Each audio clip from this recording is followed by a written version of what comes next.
All right, so this is the February 23rd meeting of the Planning and Zoning and Housing Committee of the RTM. We have a pretty short agenda today, and I do appreciate people calling in on what school break week. I know people are calling in from vacations, et cetera, so I do appreciate that. The first thing I'd like to do is we have a guest speaker, George Riley, here with us tonight. George is the chair of the Blight Review Board and also on the Planning and Zoning Commission. So George is here tonight mainly to talk to us about the Blight Review Board, but George, feel free to give us a little update on planning and zoning as well if you'd like, since we have you. One of the things that he'll be touching upon is we are expecting next month to receive some proposed ordinance changes to the Blight Review Board's ordinances, and I'll let George sort of talk about that some more. All right. Okay, thank you. Appreciate that. Appreciate the opportunity to address this group and bring you up to speed a little bit on the Blight Review Board and Planning and Zoning. As to Planning and Zoning, I don't have a lot to report there. Happily, we've just approved the 3 schools, as I'm sure you've seen. So that was a big project and is done. I think we're going to get some great products from that. ADUs are coming, I'm told. We'll be looking to you folks in the next couple of months to move that forward, but we haven't even gotten into the details of what exactly we're going to seek in that regard. But that's about all that I know of much interest there. So let me get into the Blight Review Board matter. This is a relatively new board. I think it's less than 10 years. And I've been serving on it for 3, 2 of them as chair. And it's a very interesting experience, I must say. We have a surprising number of blighted properties, or those that we believe are blighted, in Darien. And they do represent a real nuisance and risk to children in particular, youngsters who might like to get inside those properties. And so we need to be cautious about them. So we have a whole process for determining what is a blighted property and what can be done about it. And it is a separate ordinance in our charter. And the important thing to know is that we have a blight prevention officer who is currently a part-time employee of, I believe, within the fire marshal's office. I know that's where Bob Solito, who is currently our BPO, is physically situated. And I believe he also does some fire marshal inspections. So he is the initial contact for those who have complaints about properties that may be blighted. Those complaints may go directly to him or go through the Q alert system that you find on the town's website. The initial reports go in, and Bob Solito investigates them. He'll see whether or not he thinks they are problematic and further attention. Many times he would tell you that he believes that they do not rise to the level of requiring attention. But when he does, he will send a written warning to the property owner. First, he's got to figure out who the property owner is, because many times the properties are vacant. But by going to the town land records, they can find who they are. And he issues a warning to them and gives them a period of time to remedy the situation. I see Michael Casalo has just joined, so he's going to correct me where I may be wrong, because he served on this vaunted board for a while. So I've got to. George, how are you? I'm sorry I'm late, everybody. I was stuck on another Zoom call. Not at all. Good to see you, Michael. But keep me honest here. The Blight Review Officer will also contact the Human Services Office to see whether or not there's anything that they have any information on the property owner, and whether there can be some assistance provided. We need, so if the blight condition is not remedied within the time permitted by the blight prevention officer, typically 30 days, then that blight prevention officer will bring it to the board and suggest that there are blighted conditions and that we should consider that and take some action on it. If we agree, then a new notice goes out to the property owner with a date to come to our next meeting and discuss the topic. In essence, have a hearing on whether or not there is in fact blighted conditions. As you may know, the factors in finding blight are carefully defined in the ordinance, and you need to have two at least of those items satisfied in each property. And it ranges from debris to overgrown landscaping to falling down parts of the structure, growth on the structures, that sort of thing. And you need to find two of them. So our experience so far has been that we have a hearing that where we try not to be overly formal about it, I guess I would say.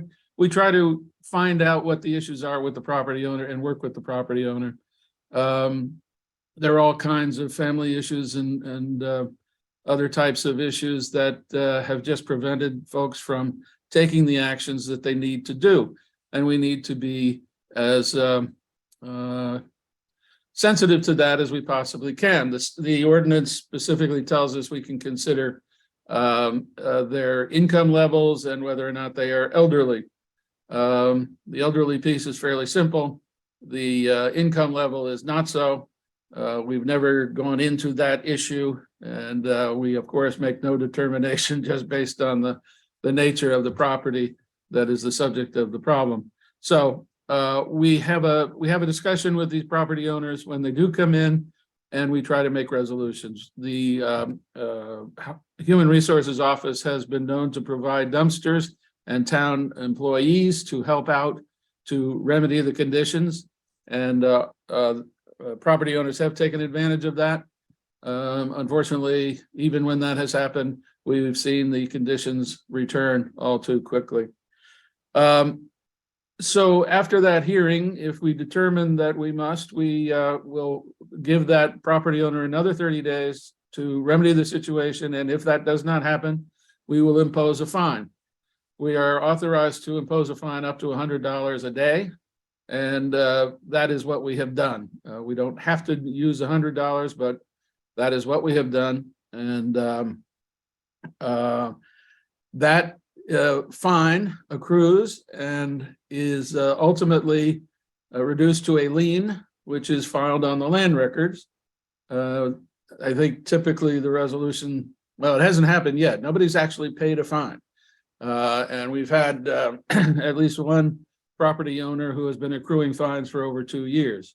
And that is one actually we have referred to the Board of Selectmen to see whether or not they want to foreclose on it. And we have not heard a resolution of that question yet, but that would be the first time that would happen. But that is our ultimate recourse if folks do not remedy the property and do not pay the fines and simply ignore us. Liens are put on the land records at various points. Maybe every 6 to 8 months, we will remind the property owner that the fines continue to accrue. We have happily had some successes where the conditions have improved. And you may have noticed that there's a notice of demolition on Hollow Tree Ridge Road next to the old Glen Liquors property. And that is happily coming down, if it hasn't already come down, actually. So, and other properties have been cleaned up, and we've gotten good success. So that's the gist of it. I think we have a good, fair process involved. It is, of course, I'm sure, because of the issue raising, currently limited to residential housing. And there is a movement afoot to broaden that jurisdiction to commercial properties. That first came to us just by a member suggesting it at one time in a meeting. We moved that to the Board of Selectmen with a recommendation that it would be good if we had that additional arrow in our quiver, so to speak, or club in the bag, or leverage, what have you, involving commercial properties. Happily, it's not a significant problem around town, but it's been known to creep up. Certain properties have been known to let the lawns grow, if they're vacant buildings tend to go into disrepair. You might think of the Manja Deli at the end of exit 12, I think is going that way, and some other properties around town that suggest to us that if we had some leverage through the blight process, we could improve the look of the town. But that is a process in and of itself. There's some legal issues. Your a talented attorney chair was talking to me about it today because she's looked into the law deeper than I have. And there are some issues as to whether or not we can do it with the current statute or whether the statute needs to change. I leave all that to Amy and others. But questions, I guess I should entertain. I think that gives you the gist of what we are doing on the Blight Review Board. We currently are watching about 8 properties, and all of them, I believe, no, 7 of them, I think, have fines accruing. And that's not an unusual number. Properties come and go from the list, but I would say 6 to 8 is not unusual. George, I have a quick question, and it's a very tactical one, but for the one property where we have the lien, and you brought it to the selectmen's team to see if they want to move ahead with foreclosure. How long ago was that request made of the selectmen? I will say certainly more than 3 months, maybe 4 months, before the end of the year, last year. Okay, I'm just curious. Yeah, I think they've got to go slowly in considering that. It can be a dicey legal battle, I suspect. Absolutely. We're trying to dot all I's and cross T's in our due process, but there are always issues. No question. Thanks. Erica seemed to. Yes. How often do you have social services get involved? I should say the Ali Ramstack of Social Services is a member, an ex officio member of our board, as is, of course, the Blight Review officer. And I should explain that we also have representatives of the RTM. Thank you, Michael. Currently, Ed Washeka. We have a selectman in Mike Burke currently. We have from the Commission on Aging, Michael Lamolt, and Sue Oki, I think, is from Human Services, all of which are in the statute or the ordinance for representation. So we always contact social services. Ali is always in the loop and gives us good guidance. Thank you. Mike. As I recall, when we were writing this, commercial was not in it because there was a state statute that the state, in theory, had control over commercial establishments. And that's one of the reasons why we didn't go there. We're having enough trouble writing the residential one, that the commercial one, as I recall, had some state guidelines. Can I jump in? Good, please do. So George mentioned that I had been looking at this. So, we had been told that the ordinance is being worked on. There's been meetings between TGSNA and the Blight Review Board to discuss what should be in the ordinance, and it's currently under legal review. I just so happened to come across the fact that there is actually a pending bill up in Hartford to add commercial to the authorizing statute that allows communities to have blight review boards. So I think that's to your point, Michael. There are some towns that have commercial in their blight review ordinances, so it's obviously not a clear-cut issue. But I guess I would say to this committee, I'm more than happy to share with you the information on the pending legislation. And, any of us as, Connecticut state residents can send in their thoughts to the legislature, but either in favor or against the addition of commercial to the authorizing statute. That would certainly clarify that we could add commercial to the blight review ordinance that's in the town of Darien. Whether we can do it or not now, that's going to be the decision of the Darien town attorney, Wayne Fox. But One that thing may be, yeah. I'll just quickly add to the mix is when this first came up, I did a little nosing around about it, and I found that Fairfield has taken on some commercial properties and finding blight on commercial properties. So I don't know, I did not learn details about how they did it, and I don't know if it's been litigated, but I know that it is part of its ordinance specifically permitting commercial property. So maybe they just took a shot, and we'll wait to see if they're told they can't do it. I don't know. Mike.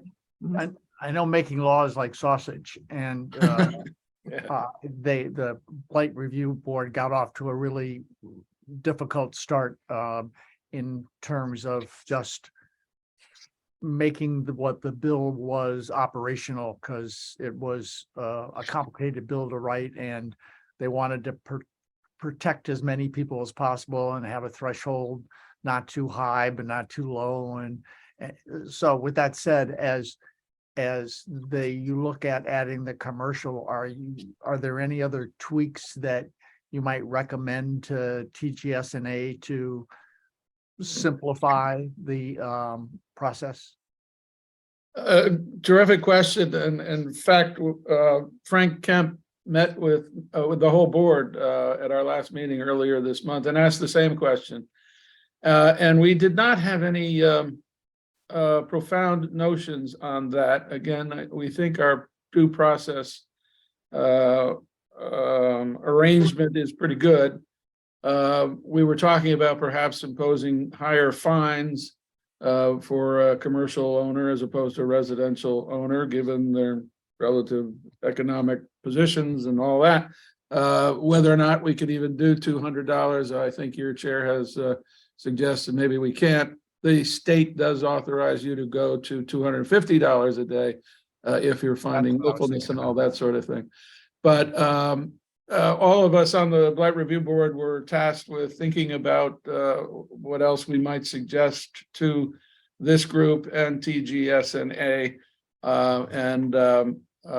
Frankly, I haven't come up with anything in particular that I think would make an important improvement. The Blight Prevention Officer did suggest that larger buildings, larger parking areas and whatnot may need some greater specificity, but we were not more specific about that at that time. So as you work through this process, we'll see what we come up with. Just out of curiosity, I'm sure you keep the statistics, but what do you think over the last 3 years, or Michael, you were on before, the percentage in residential? How many are homes that have been owned by banks? How many, or how many homes have actually owned by residential? And then, one of the surprising wins from the early days of this bill was finding the number of people that could use human services that had not reached out. That Allie found a lot of new clients that she didn't know she had from the first run on the Blight Review Board, which was really one of the wins, because you want to find a way to help people. But what are the percentages of how are you dealing with banks, and how often are you dealing with residents? I think currently of the 8 we're actively monitoring and finding, actually 2 of them are bank owned. One of them is actually just kind of treading water with it. I don't know why it's not even on the market, but it isn't. There's a second one that was recently sold, and then they had holdover tenants in it. So those get complicated, but we really find more, there simply are folks who have difficulties doing what they need to do. And they're not all exclusively elderly, but most are. And so, yeah, you're right. Ally is the go-to person for most of these issues. And I'll give you my 2 cents from having been on it with, I was on it with George as well. But I will give you my reaction as from thinking back to when I was first on the committee, as an RTM member that was assigned to it. And the things that surprised me, and what surprised me was that I hadn't really thought about, was that it is, I'm going to use very random percentages here, but 90%, to me, seem to be about, health and human services related issues. I had not even put that in the mix of what the root of the issues would be, when it was by vast majority. It was relevant in the cases of the vast majority of cases. I think, George, when I was working with you on it, there were maybe 1 or 2 that were bank or investor owned, and the rest were everything I remember was, other than those 1 or 2, were owner occupied. And many of them have been longtime residents, whether the people were elderly, therefore longtime residents, or they were longtime residents and had not been elderly, at that stage. But many of them had issues. I guess on the negative side, it seemed like we didn't move the needle enough, is what I would have liked to, my reaction from then. But George is absolutely right that it's a process, and there are a lot of steps that you have to go through in the process. And again, the goal is here is to improve things. It's not to penalize or to be, punitive. That's not the goal of the committee. The goal is to, improve the quality of life in town, which is not only for those driving by, but actually for the residents and the owners themselves. Which is why there was a lot about providing them with service, bring them a dumpster, bring them a crew to help clean something. Those were all things that surprised me when I went on. And again, that's just why I thought I should comment on those, George, just because I'm not sure, again, like I had no idea of those aspects of the work that the committee did. Yeah, no, I'm with you. I have to say those 1 or 2 that were bank owned, I think, are still the 2 we're dealing with today. Well, I remember one that how long did it take, George, to find out who the owner even was? I mean, it was, months. One would think that would be the easiest thing to do in the world. And the entire 2 years I was on, I don't think we ever solved for it. No, I think that's right. And the banks are not stepping up. They're not sending their cleaning crews or, really protecting their own interests. I don't understand why not, but not in these couple of cases we've been dealing with them. Well, that's Sarah, where- did you have a question, Sarah? Sorry, hi. George, before you mentioned something about you went to the Board of Selectmen and asked them to foreclose, I'm confused on that. I mean, I thought, how does that work? Any foreclosure action actually has to be commenced it has to be approved by the Board of Selectmen. It is, the action is actually taken in the name of the blight prevention officer. I say that because he's a little sensitive to that. And he said, "Oh, really? I can put my name on it?" But the Board of Selectmen need to authorize that to move it forward. We do have provision that we would receive attorney's fees as a result of the case, but in the meantime, there would be a budget issue, I'm sure, for the Board of Selectmen to deal with. I guess I didn't know that towns could foreclose on properties. I thought the bank forecloses on properties. Yeah, a lien. Anyone who has a lien, anyone who has a lien can foreclose on a property. Oh. So the towns can foreclose on tax liens or obviously the liens from the blight.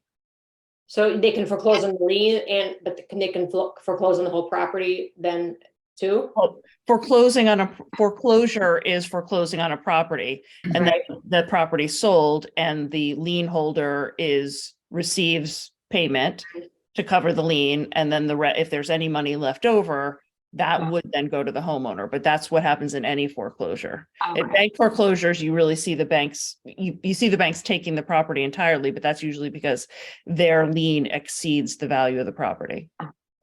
And that would be on monies that were accumulated for that daily $100 fine that weren't paid. You had mentioned that you were doing for a couple of years on one $100 a day and that wasn't paid. So the town would lien the property for those fees and then it would foreclose and then they would recoup their fees. Is that correct? Yes, Okay. exactly. Okay. Okay. And then I should say a reason, I arbitrarily in my head, I didn't want to foreclose until we were at least in six figures.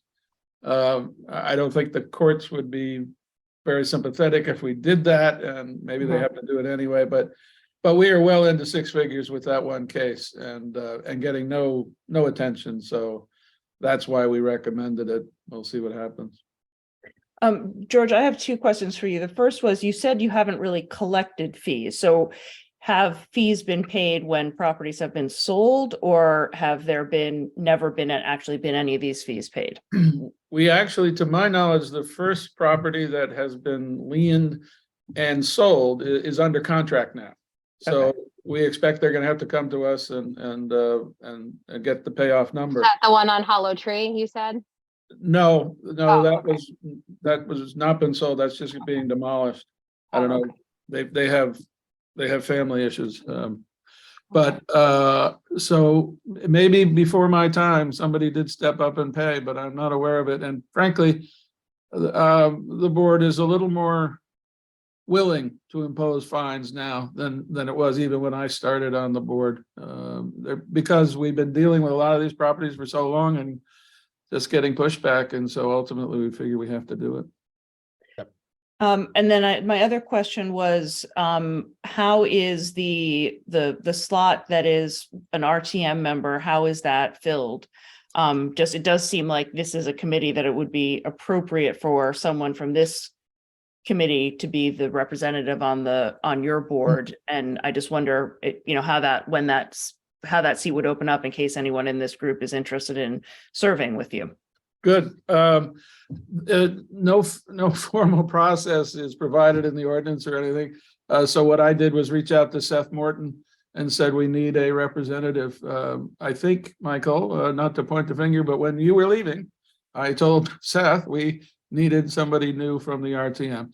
And I believe Seth just spread the word a few times looking for a volunteer. Yeah, when I came on, it was just, and I can go back to that point, George, again, it was Seth who made the announcement, Amy, at an RTM meeting, or sent out a note to all RTM members saying that whoever it was that I was replacing, and I have no idea who that was at the time, was stepping down, and that there is a slot for an RTM member on the Blight Committee, just as there's a selectman, a member of Ally represents her team, one of the selectmen, someone from Board of Finance, someone from RTM.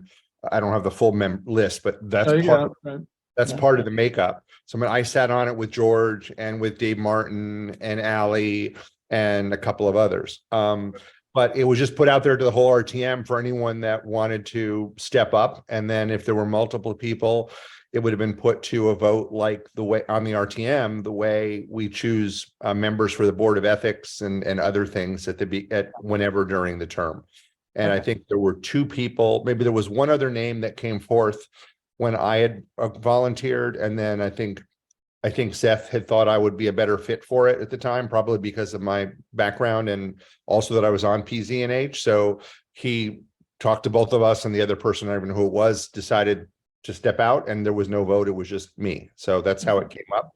And I think he had a little bit of a hard time finding someone when I stepped down, and I stepped down because of timing of meetings. The meetings were in person at 5 o'clock or 5:30 at town hall. And with my work schedule, I wasn't able to make that happen once we went to live meetings after virtual meetings. So that was why I stepped down, but I enjoyed being on it. I don't think I screwed up too badly. No, you were very helpful, in fact. And it was really eye-opening. I mean, I've been on a lot of things in Darien, and it was one of the more eye-opening things for me, just because it was something that just wasn't what I expected it to be, just based on my preconceived notion. So I was really glad to have done it. Good.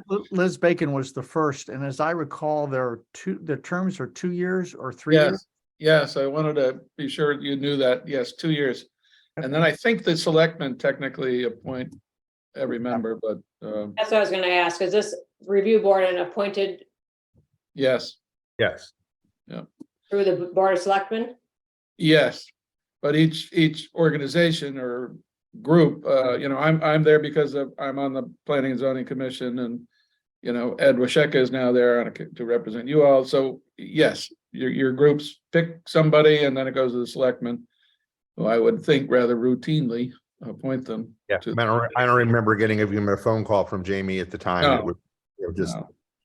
Could we get some information as to what kind of time commitment and what would be entailed? I may be interested if I'm able to commit the time, but I would like to know a little bit more. I am quite new to RTM. I just joined in December and this is my first P and Z meeting. So, but I good. may be interested in expanding my my duties. I do have a background in mental health. I'm a marriage and family therapist. I also have a master's in psychology, and I've done a lot of social work. So I might be helpful. Yes, absolutely. yeah. And I know of your interest in Ally's role too, so that makes sense.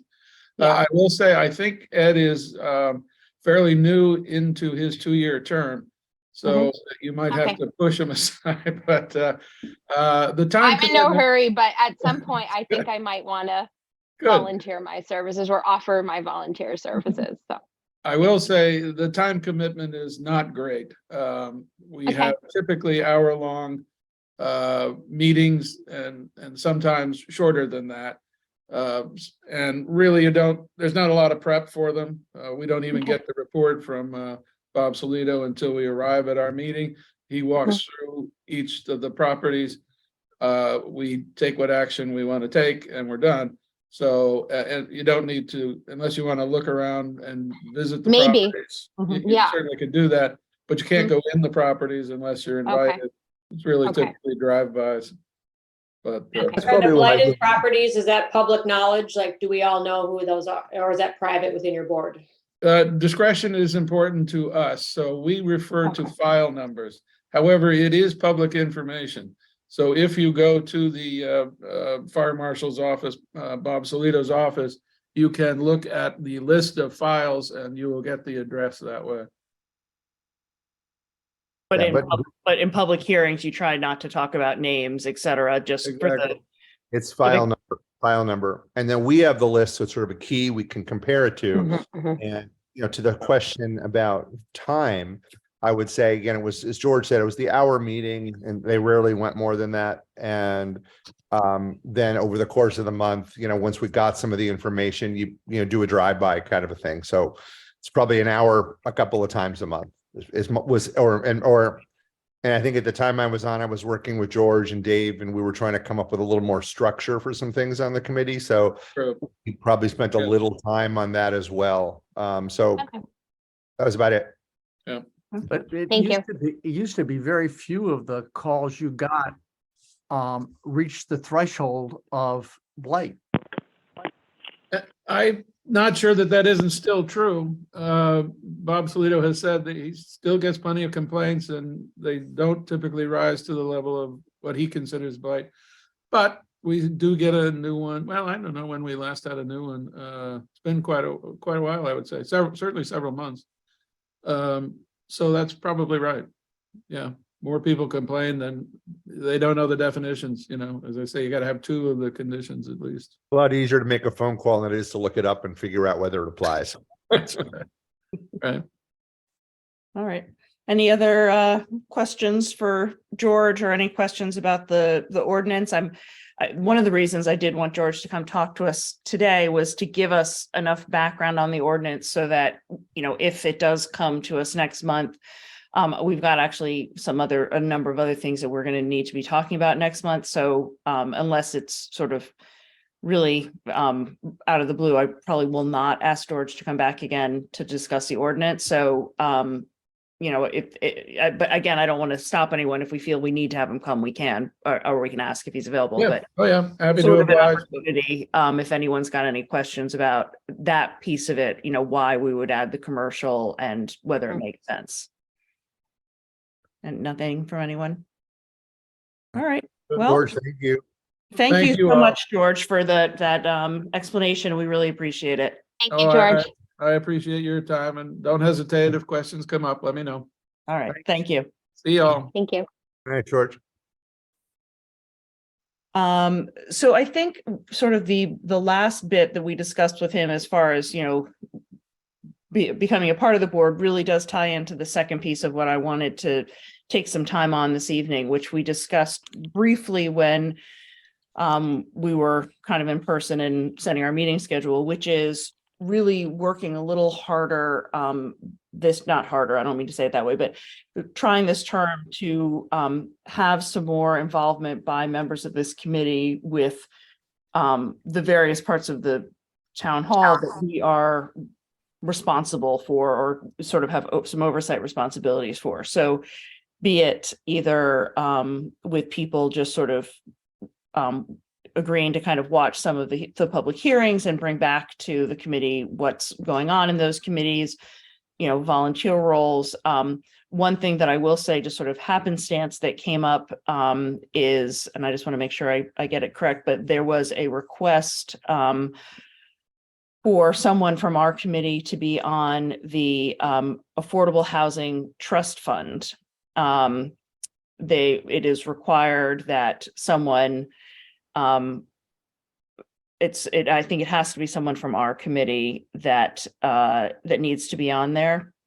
Apparently they haven't met since 2019, so I'm not really sure this is an active group, but I did want to see if anyone from this group would like to step into that role. And then, also go over that list that, for those of you who were on this committee last year, are familiar with. There was a list promulgated sort of the areas that we're responsible for, and kind of talk through areas that people might want to get a little more involved with, being kind of the point person on. Can you explain a little more what the Affordable Housing Trust Fund is? Sure. Let's see, I will ask if anyone here actually knows about the Affordable Housing Trust Fund. Anyone? I've logged every meeting for Darien TV 79 for the last 4 years, and I can guarantee you there's never been a meeting. Okay. All right. So That one. let me pull up what I was told about them. Okay. So, yeah, that's the one that's blank. So it's planning and zoning, human services, Board of Finance are on that. And Joe Warren, who is involved with the Darien Housing Authority. And the ordinance, so what this is this is the group that oversees. So if any of you have sort of have watched some of the planning and zoning hearings regarding affordable housing applications, there are two, not affordable housing applications, I'm sorry. When you file an application for a project over a certain size, you are required to provide some sort of affordable housing. Yes. Alternative is, if you can't provide that affordable housing, you can pay a fee in lieu. And that fee is paid into this Affordable Housing Trust Fund. And the town is supposed to use that money to build its own housing. I actually have Okay. I get it. I have a real interest in that, but my question is, who are the trustees of that fund?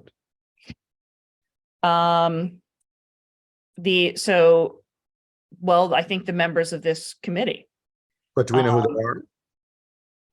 Yeah, well, somebody from our committee, one's blank right now. Okay.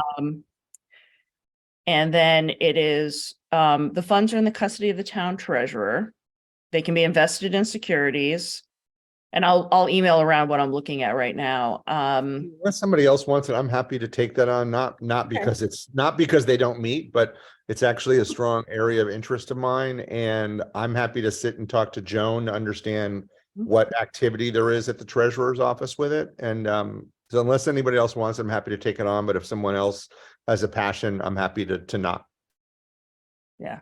I mean, honestly, I would love to see somebody take it on who does want to get that committee kind of up and running again, because Yeah. if it is supposed to be used to purchase and to rehabilitate affordable housing, and that's obviously a big, a hot button issue in the town right now. And it's a little disappointing to me to learn in this fashion that this group hasn't met since 2019. So to your point, Michael, what actually is happening with this money? Is it just sitting there invested somewhere? I don't know. Yeah, I'm I'm happy to interested do to know that. how much there is. I'd be very interested in doing that unless somebody else wants to do it. Okay. Anyone You else? go, I'm interested, but I think you go for that and I'll look into blight. Just Blight, because that please kind say of blight. affordable housing is sort of up my alley, but the blight is also very interesting to me, so I'll move in that direction. Great. Yeah. Thank right. you. Okay. So I'll put you down for that, Michael. Thank you. I want to just go ahead and I'm going to share my screen if I can. Though maybe I can't. Wait, what the heck? Let me make you co-host. I'm not sure. I'm sorry. You know what? I'm not going to, because I was telling Mike when I first got on, I just got a new computer and I'm not even seeing the stuff I want to try to share. Let me just see what comes up when I do this. No. Oh, shoot. It's not going to share. What I wanted to share is, and I'll email it around to everyone again, is this sort of responsibility list. One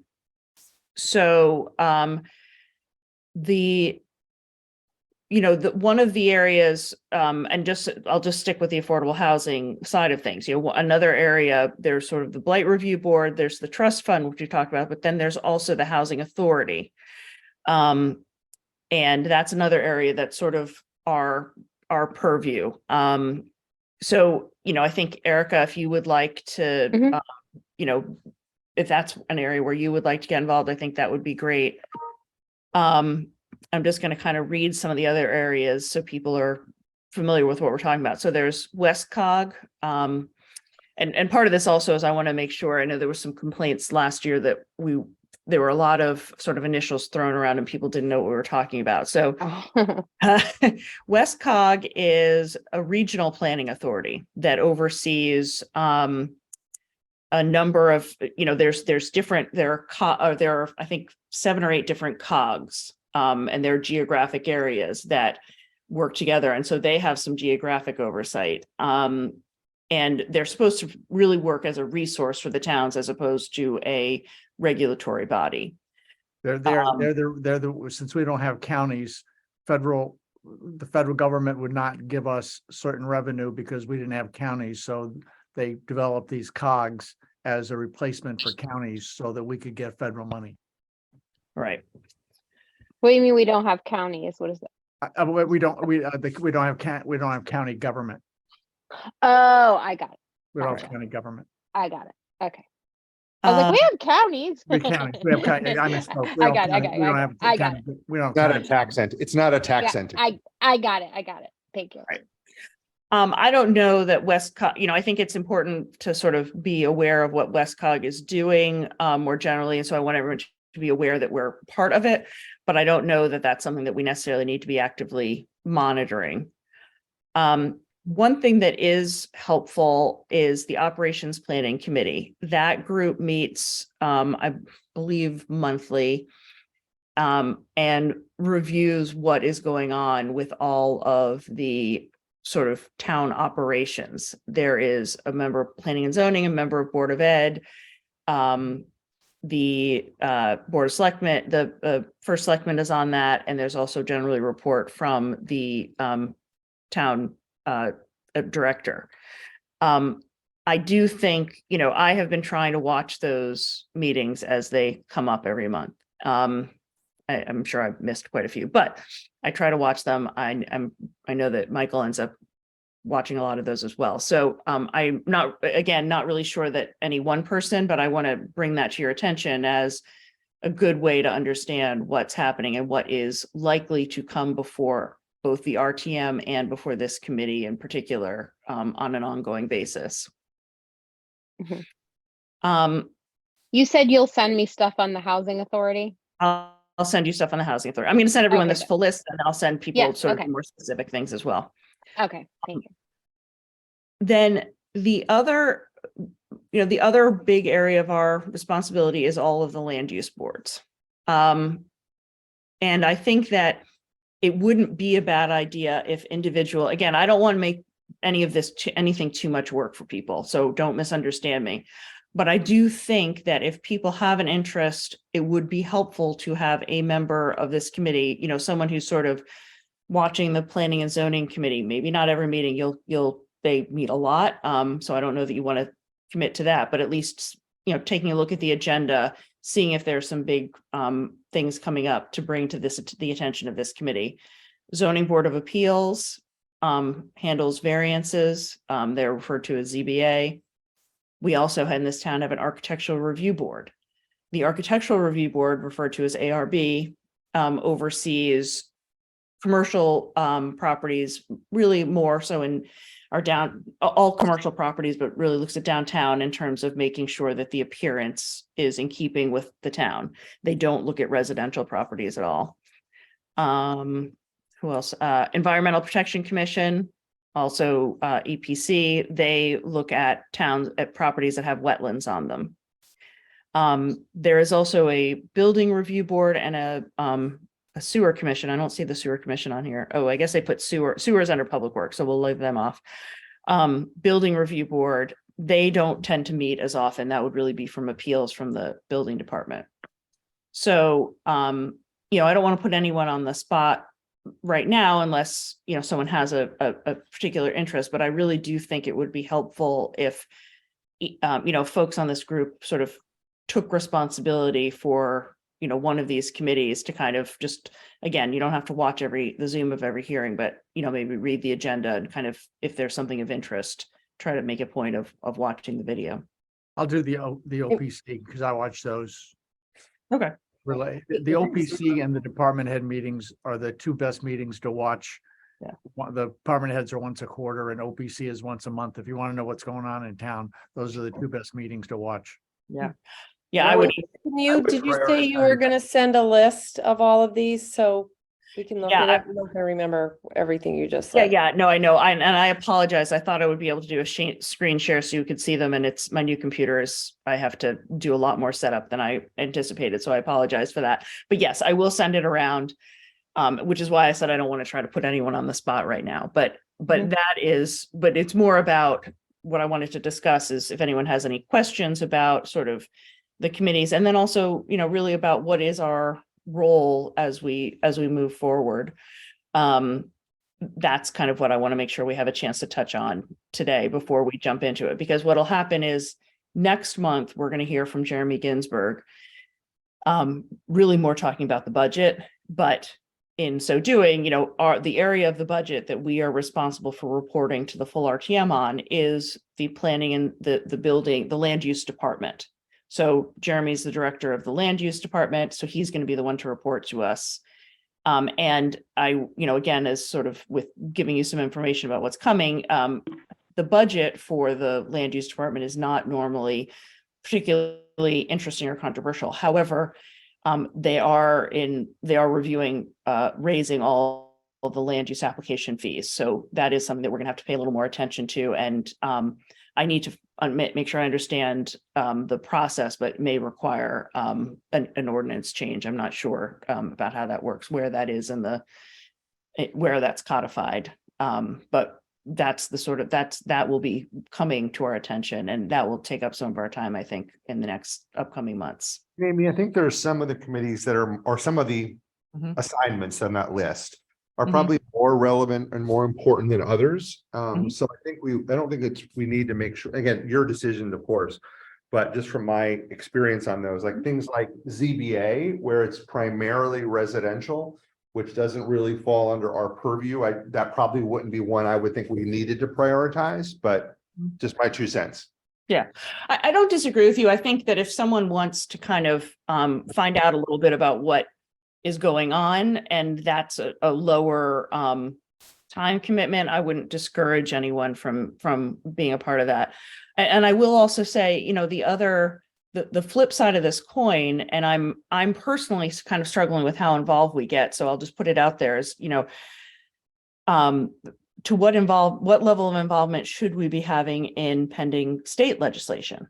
There's some state legislation that is definitely going to impact the town. There has been legislation that's been, for example, we had to do the ADU opt-out because of state legislation.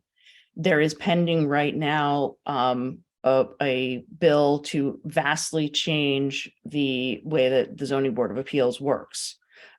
Just to use that as the example, there is pending legislation that would vastly change the fees at the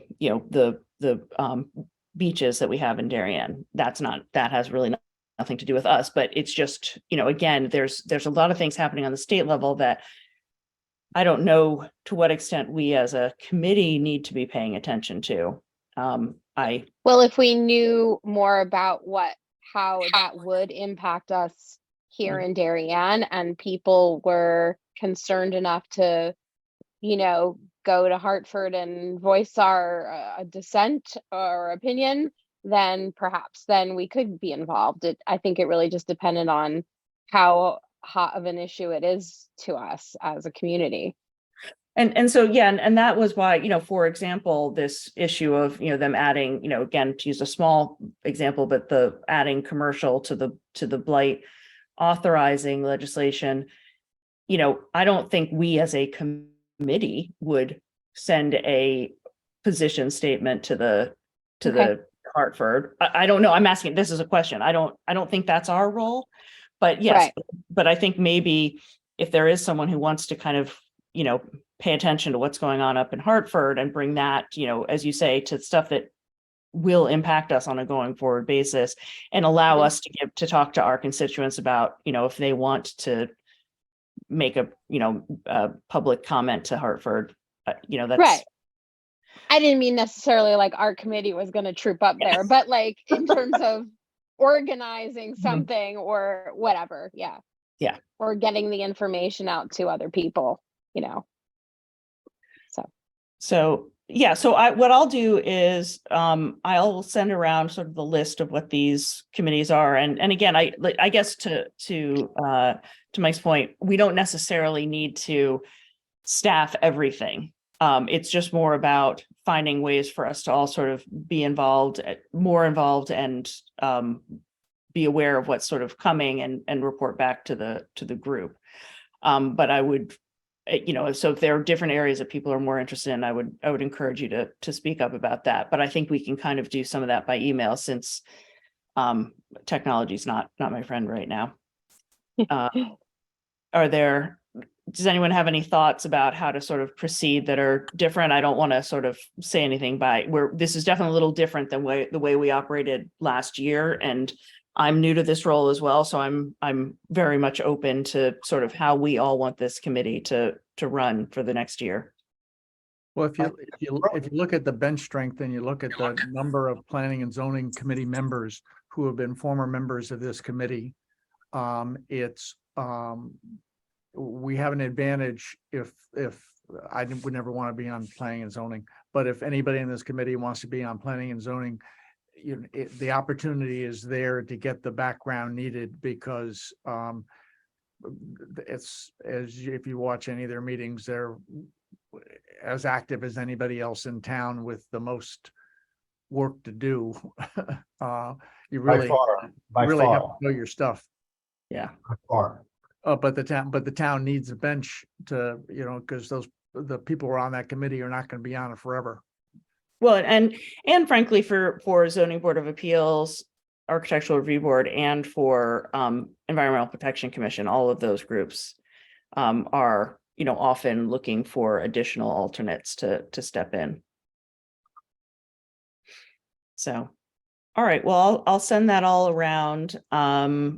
Michael, I appreciate you stepping up to the housing fund. Maybe when we next hear from you, you'll let us know how you've figured out a way to get them to start spending some money. Yeah, So I'll at least find out how they operate, who's on it, where the fund sits in terms of balance. I'll meet with Joan and I'll report back to everybody.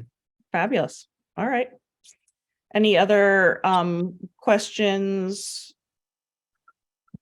Amy, I do have a question because last year, basically our role was primarily like budgetary. Mhm. And we didn't really have too much of a say on what's, going on in the town. And one of the things I do appreciate that you're asking us to be a little bit more active in the different areas, because I think a lot of the residents have no idea about the various changes in the regulations, which I think is critical.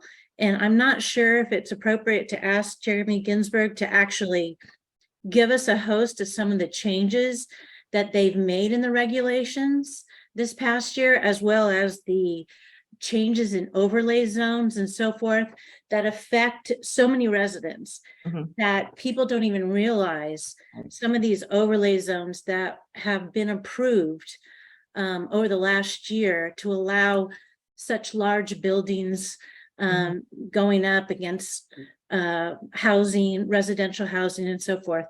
I think it's critical that we as a group understand that. Right, right.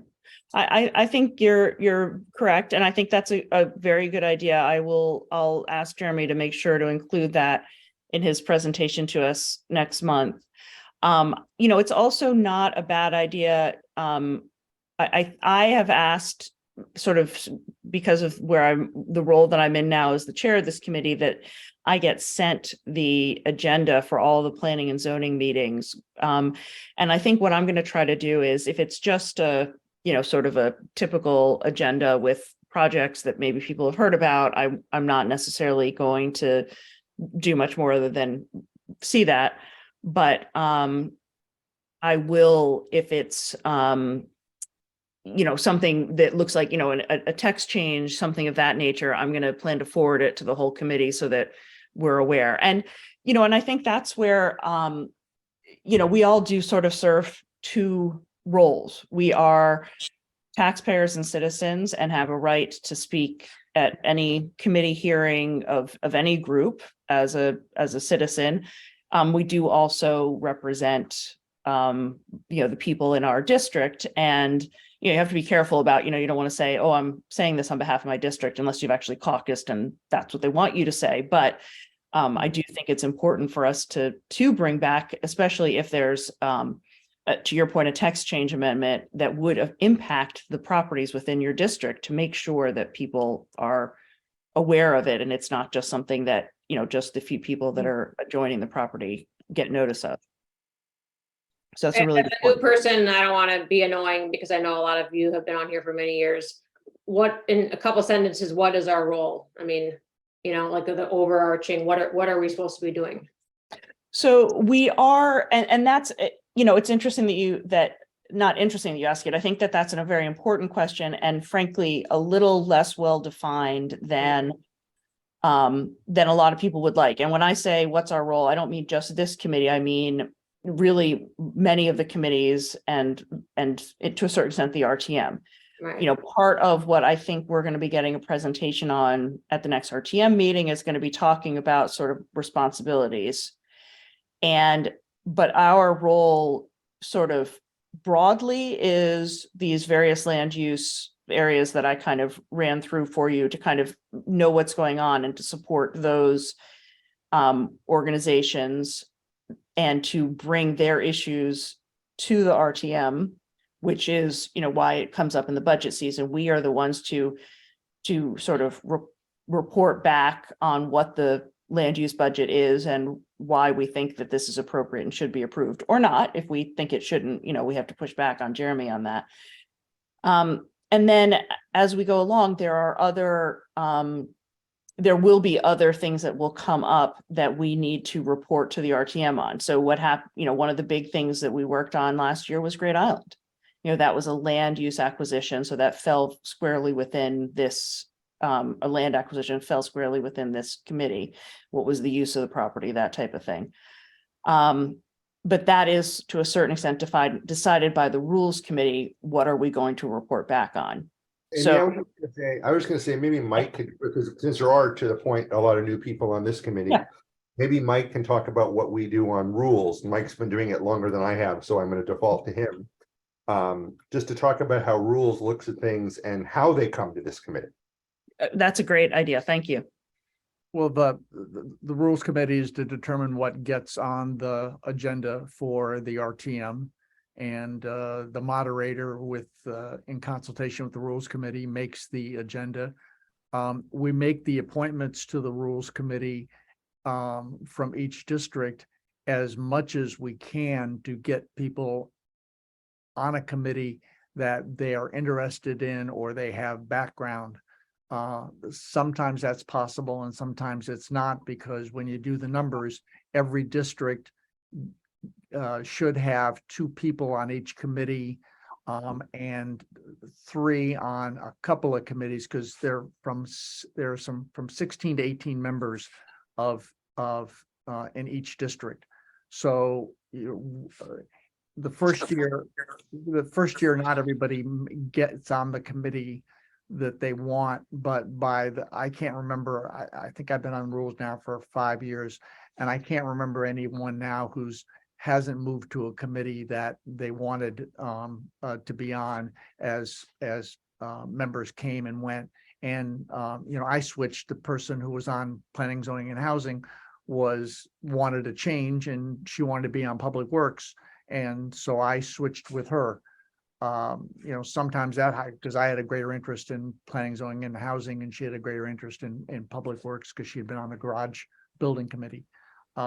So the goal is to build the expertise within the RTM, because it's the RTM members that are in the best position then to fill the commission roles, which are elected by the town, where most of the decisions are made. We have an approval, but as you can see in the budget, we're third in line for the budget approval after the Board of Selectmen and after the Board of Finance, and then it gets to us. So the earlier we can get in the process, and one of the things that's going to be laid out is a matrix that Finance and Budget has come up with, which essentially makes sure that every member of the RTM is assigned or has something within their committee's structure in the town, so that we're more informed as a body, and we just don't sit back and get a 3-minute, if we're not on the committee, get a 3-minute report from that committee chair, and then we vote. That there's more knowledge gained in the process, so that we have. And if you've looked in the last 3 or 4 years, the Board of Selectmen now, each member of the Board of Selectmen is assigned a committee that they report on in each committee. Planning and zoning has done the same thing, and I would imagine they did it last year. They assigned 2 people just to monitor the bills in Hartford, so that the Planning and Zoning Commission could be up to date on what was going on in Hartford. That's now spilling down to the RTM, that we do the same thing in that same spirit of what the Board of Selectmen and the Planning and the Board of Finance have done, where every member has some other responsibility. It may be one of the school building committees. It's the major issues on town. They're not down in the weeds. It's somebody's responsible for HHR, someone's responsible for blight, someone for the major areas. And so that spirit is filtering down to the RTM. Right. And so that's kind of what I was trying to start us on now, is this idea of the matrix and us being responsible for different areas. But we'll continue. But as far as sort of what do we actually have to do? Again, it's more about reporting and supporting at this point. Any other questions or comments or corrections of anything I've said from people that have been around longer than me? All right. Well, I really appreciate everybody making time tonight. Thanks for making it at 6:30. Yeah. And we will be, we'll definitely have more that we'll be actually voting on next month. And I know I've got a lot of documents that I'm going to send out to everybody, and I will make sure to get that done. If not tonight, then tomorrow morning. All right. Thank you, Amy. Thank you. Amy. All right. Good luck Take with your computer. Thank Thanks, you. everyone.